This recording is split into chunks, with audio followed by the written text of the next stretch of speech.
Moshpit passion, you know, for the passion of music. Herzlich willkommen hier bei Moshpit Passion auf YouTube. Ich bin der Kajo und heute sitzen wir hier mit dem Frontmann von HEATHEN. Schön, dich hier zu haben bei uns auf unserem Kanal.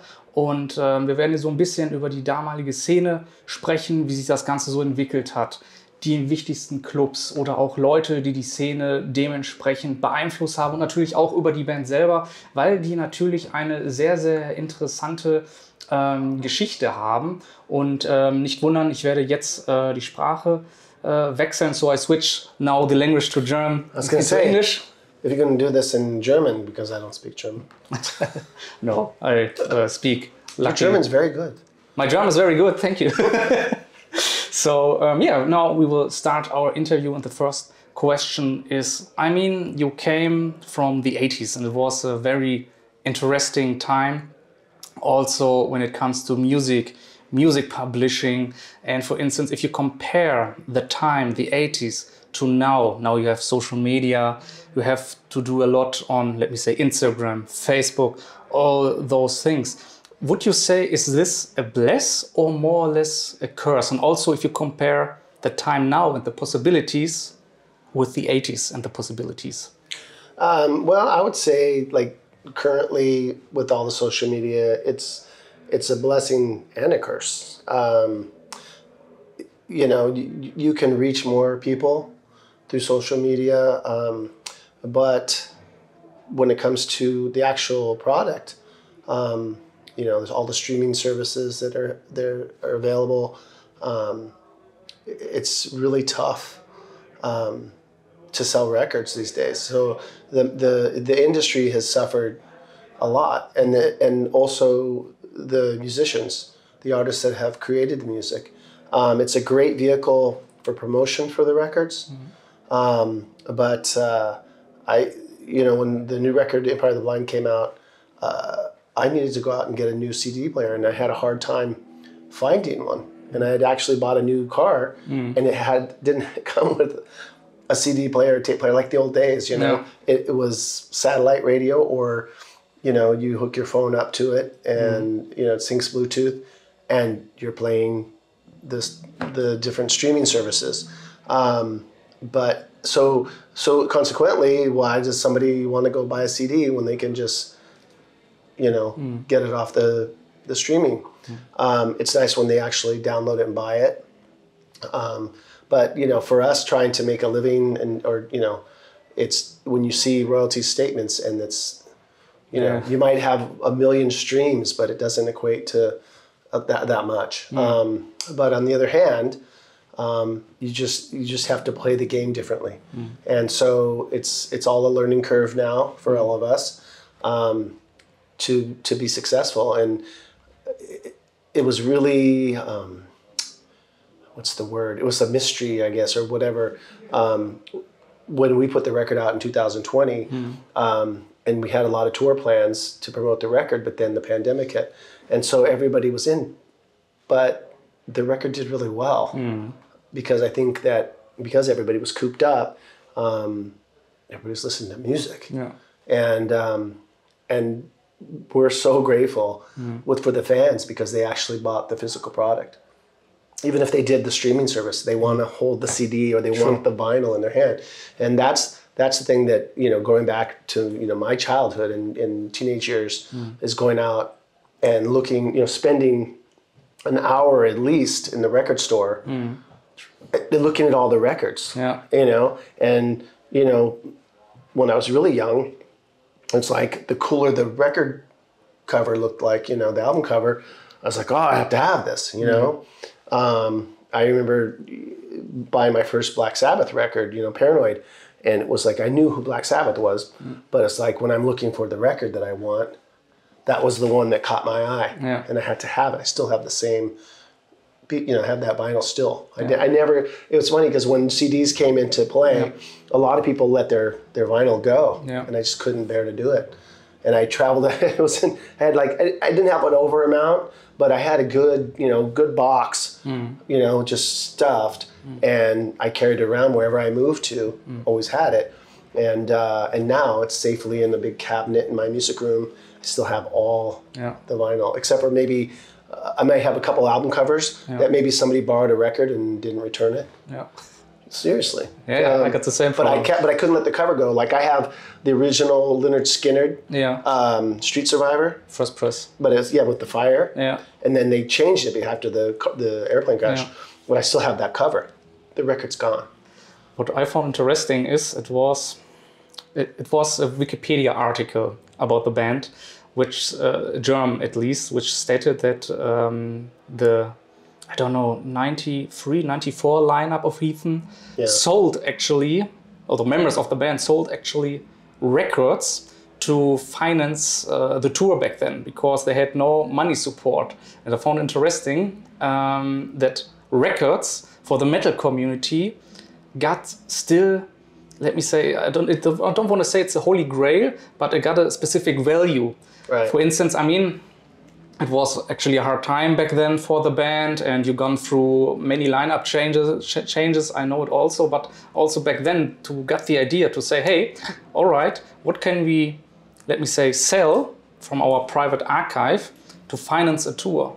Vinyl records. I mean, it's very hard. I'm also a vinyl collector to give the record collection away. But back then, and also I see now, some kind of hype is going on about vinyl records, especially vinyl colored. It's like crazy, but it's cool about the metal community because it's got a specific value. What you said about the first Leonard Skinner record with the cover, first press. I mean, crazy. Yeah. And for you, I want to talk about the record which came out in 2010, which is a long gap if you compare it, of course, with the first two records. Yeah. And also the new record which came out in 2020. It's also a 10-year gap. Was it hard to rebuild the band? I mean, also during the last decade, a lot of things changed. I mentioned social media. It's a different level now. And is it also for you hard that you are more like a social media manager instead of an artist who wants to create music? Well, it was a long gap. I mean, from Victims to the Evolution, for sure. Lee had left to join Der Krupps, right? That was about a 5-6 year hiatus.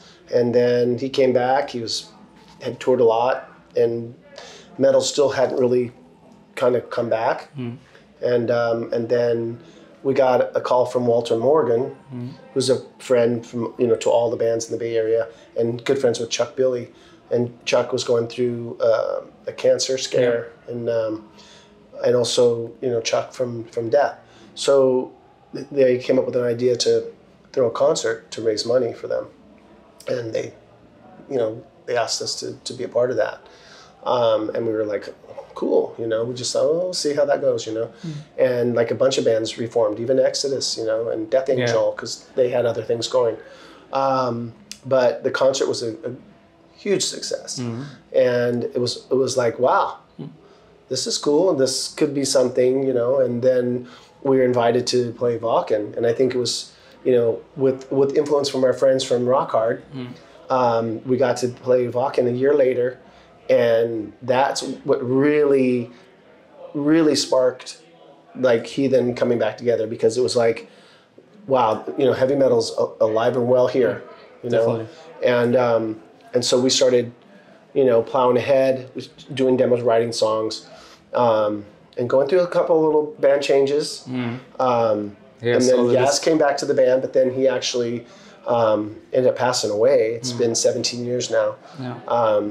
But so we had to get another bass player. We went through a couple different guitar players. And then 2005, we went out on a tour with no label and came to Europe, and it was very fan-friendly, fan-supported tour. And then also our friends from Nuclear Assault had shows, and they let us jump on the tour with them. I think we did like 10 shows with them, and which those guys are great. And it was the two bands together, we just all get along, and it was so much fun. But we just prior to that was when the internet was kind of doing its thing, and it was what was it? Not Facebook, but before Facebook was MySpace. What is it? MySpace. MySpace. And we put Breaking the Silence and Victims, since they weren't on the shelves anymore, we put them on free download. But when we did that, the first server crashed because so many people were like, oh, we were getting so many people, so we had to get a better server. And then we go in 2005. We come to Europe, and we meet all these young kids, and they're like, oh, I love that record. You know, this record came out when I was 8 years old, or you know, or I wasn't even born when this record came out. But they were coming to see us, and so we had a lot of fun. But then shortly after that, Lee was asked to join Exodus. And we had the conversation of, what are you going to do? Are you going to continue to do Heathen, or what, you know? And he wanted to continue. And we already had a demo of new songs. So we finished that, and we were shopping for a record deal. We finally we were kind of going back and forth with a couple labels, and we decided on Mascot Records. And we're finished writing the stuff. We brought in Craig and Lum, who wrote some songs for that record. But Lee was touring during that process with Exodus. So we were trying to do it. I was working on stuff on my own. And finally, we sort of forced the issue in 2009. Like, we're booking the studio now. And he's like, we're not ready. I'm like, well, we're going to get ready. And luckily, Juan Ortega was his studio at Trident. He gave us the flexibility to come in and take our time. Nice. And you know, it turned out great. It was a great record. And we did a lot of touring with that. Thanks to Exodus, they took us on tour a few times. I remember. In Destruction in the States. And then it did really well with Mascot. But I don't think they were the label to really get behind the metal record. And didn't understand how to really promote it as well as now Nuclear Blast. Definitely. And luckily, we were able to move on to Nuclear Blast. But we signed with Nuclear Blast, I think it was 2013. Wow. But then Gary Holt was filling in for Slayer. So Cragen came in to fill in for Gary in Exodus. They were touring a lot. And it just slowed our whole process down to the point of, I mean, we couldn't even get together to write. And Cragen was writing the whole time. He's in the studio in his house, and he created a masterpiece. And it was like, we could take some of that and write some more stuff and make a record, or we could fly with the songs that he has. He had enough to do a record, and let's go, so that we don't waste any more time. And that's what we did. And so hopefully we're going to buck that trend for the next record, you know. And you know, but life sometimes gets in the way, and you know, it is what it is, you know. Luckily, our product is good. Definitely. You know. And what I found interesting is the whole Bay Area. There are a lot of similarities with this region here. It's called North Rhine-Westphalia, and inside North Rhine-Westphalia, it's called Ruhrpott. In Ruhrpott, we have Sodom, Creator, Darkness, also a lot of metal bands from the 80s, some regrouped over the years also. And I don't know, how was it back in the day at the Bay Area? Did you also connect with other scenes, for instance, here in Germany? Sure. And how was it? Was it like with letters and tape trading, or also like, hey, I know the manager, he's working at Century Media in Dortmund, which is also very close. And how was it back then to connect each other? Well, I mean, you know, of course, you know, tape trading had a lot to do with just everybody getting their tapes around. And I think Ron Contena was a huge factor. Ron was the DJ for KUSF, which was college radio, Rampage Radio, he called it. And it was Saturday nights from like 2 to 6 in the morning. But he played metal. And that's where I first heard like King Diamond, or Merciful Fate, a lot of bands like that, a lot of European bands. So it was like, oh, these guys are great. Destruction, what? What is this, you know? And go out and get the record. And then we did the New Music Seminar, I think it was 1990, I think, something like that. And it was, but we played, Destruction played, and Testament. And when we were at the hotel where they had the seminar, it was like a trade show kind of thing. we come up the escalator and we see the destruction guys going by, and we're like, hey, Mike, Schmear. We don't know them, but you know, hey, and so they're like, oh, you know, they recognize us, and we became friends right away. And then played the show, the after party, we drink together, and we've been family ever since. And so every time we've come here, we see Schmear or whatever, and now we've toured with them. You share a bus, it's, you know, you really get to know people.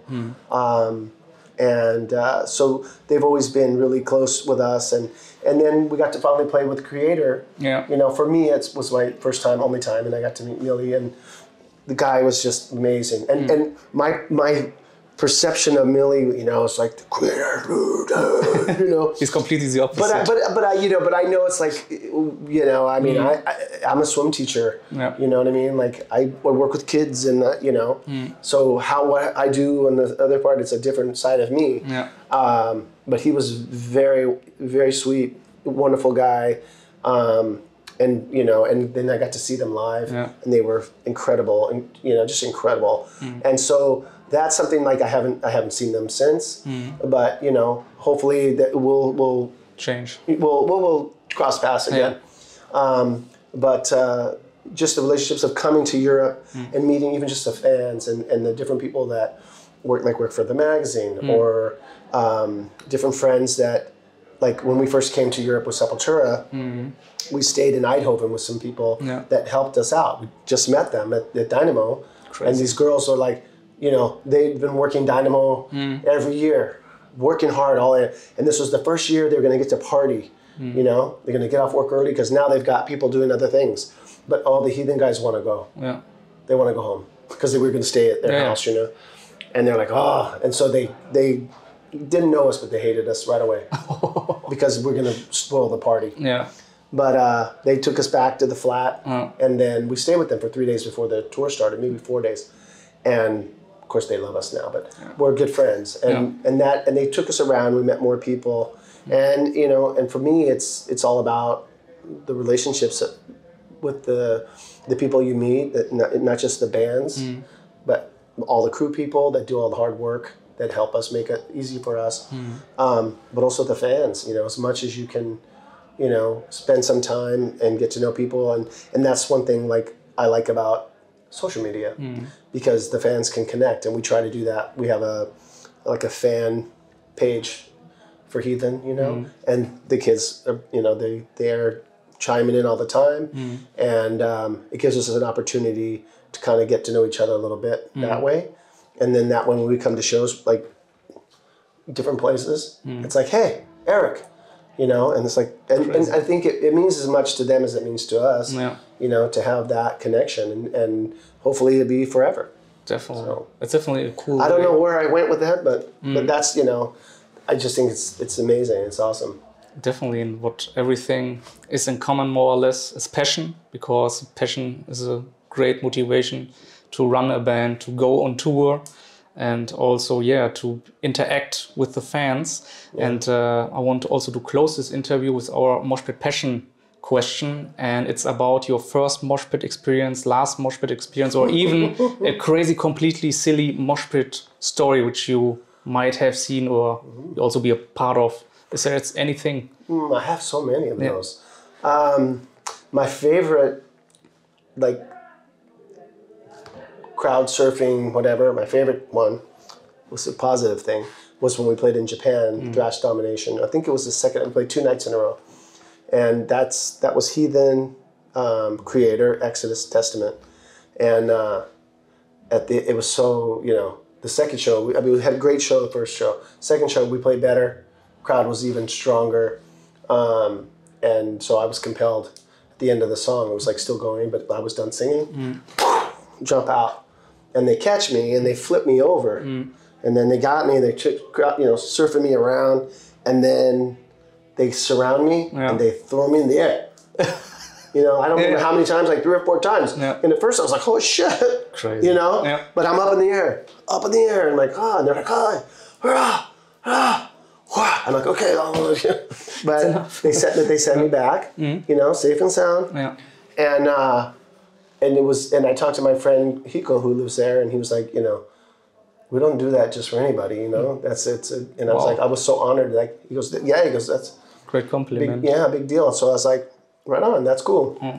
On the other side of that, two things. One, it was a show we did. I think it was at the Farm. It's in San Francisco, and it was, I think, Death Angel, maybe Mordred, Heathen, Exodus, and I think Exodus was on stage, and I was in the pit. It was more headbanging going on, and somebody jumped off and landed on a couple of us, and I was one of included, and got me, and man, fucked my neck up so bad. Just because I didn't see it coming, and so I was really tentative about that shit for a long time. And then a funny story. Went to see Metallica, and I just got new glasses. And put them in my pocket. Right, went into the crowd. It was big, just a big show. So everything's crazy, and. Then I fucking was tired, came out. Where's my glasses? You lost it? They were in there. No. They're in the pit. So I said, fuck it. I went in because I just got them and they were insured. Like if I break them, as long as I come back with something, they'll give me a new pair. So I go into the pit, and people are on. I push people away. I see the frames and they're flat. And then I see one lens, and it's just scratch, worse scratch. And I find it, I get it, I put it in there, right? And I go back to the glass place the next day, and they're like, "What the?" They'd say it, but they looked at me like, "What the fuck's wrong with you?" I'm like, "I went to Metallica last night." They're like, "Oh, okay." So that's the craziest. Those are my three best ones. Definitely. I mean, they're cool ones. Usually I hear something like. Not usually, but once I heard, do you know the band Sun? It's a drone metal band. Sun? I think I've heard of them, but yeah. And they said when they played, it's usually when they're standing on the stage, nothing has happened. They're playing one riff, and that's it. That's their music style, and nothing happens. There's no moving or something. Everybody's standing like this. And after the show, the crowd was gone. They looked, oh, there's something in the pit, and say, oh, there was a full shit pants. And I was like, are you serious? Why are you telling me this? That's somehow awful to say this. But that was my ugliest Moshpit experience. But your experience were very interesting, especially with the glasses. I can imagine that a lot of our viewers can relate to this. And again, thank you very much for the time, for the interview. Looking forward for the show tonight. Und für unsere Zuschauer da draußen, checkt das neue Album ab, es ist draußen. Supportet die Band auf Facebook, Instagram und Social Media natürlich. In dem Sinne, gehabt euch wohl. Bye. Hang loose.